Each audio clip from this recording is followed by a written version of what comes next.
بادشاہ کے محل میں صفائی کرتے جب ایک بھنگی کی نظر ملکہ پر پڑی تو وہ پہلی ہی نظر میں اس پر فدا ہو گیا، لیکن اپنی حیثیت اور ملکہ کی حیثیت میں فرق دیکھا تو سر جھکا کر وہاں سے چلا گیا، پر دل تھا جو ایک ملاقات کی حسرت میں تڑپتا رہا۔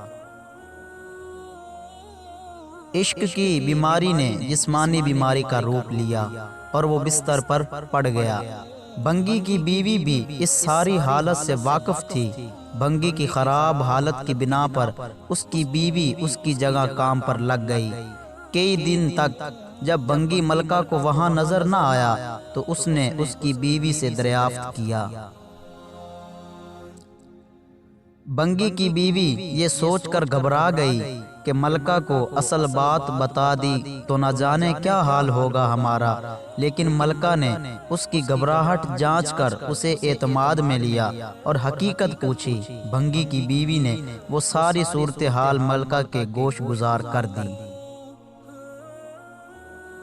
تب ملکہ نے اسے کہا کہ اس سے ملاقات کا یہی ایک راستہ ہے، تم اپنے شوہر سے جا کر کہہ دو کل وہ شہر سے باہر کسی راستے پر بیٹھ جائے اور بس اللہ اللہ کرتا رہے، نہ تو کسی سے بات کرے اور نہ ہی کسی کا دیا ہوا کوئی تحفہ لے۔ ایسا کرنے سے جب اس کے چرچے بادشاہ تک پہنچیں گے تو ملاقات کے راستے بھی کھل جائیں گے۔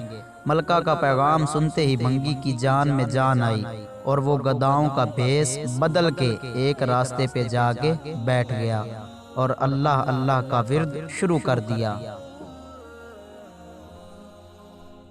آنے جانے والے اس سے متاثر ہوئے اور نذرانے بھی ساتھ لائے، لیکن وہ نہ سر اٹھا کے کسی کو دیکھتا اور نہ ہی کسی چیز کو ہاتھ لگاتا۔ کرتے کرتے خبر بادشاہ تک جا پہنچی اور اس نے وزیر کو بھیجا کہ دریافت کرو کون ہے وہ اور اس کی سچائی کس حد تک ہے۔ وزیر نے واپس جا کر بادشاہ سے اس کی بہت تعریف کی۔ بادشاہ فیض پانے کی غرض سے خود چل کر اس کے پاس گیا۔ جب ہر طرف اس کے چرچے ہونے لگے تو ملکہ نے بادشاہ سے اس نیک انسان کی زیارت کی خواہش ظاہر کی۔ بادشاہ نے اجازت دی۔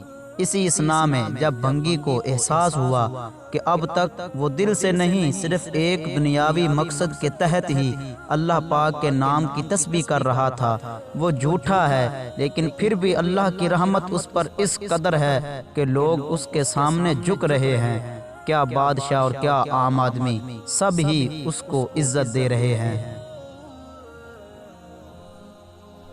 یہ کرامات تو صرف زبان سے وہ پاک نام لینے کی ہیں، اگر سچے دل سے اس نام کی تسبیح کی جائے تو کتنی رحمتوں کا نزول اس پہ ہوگا۔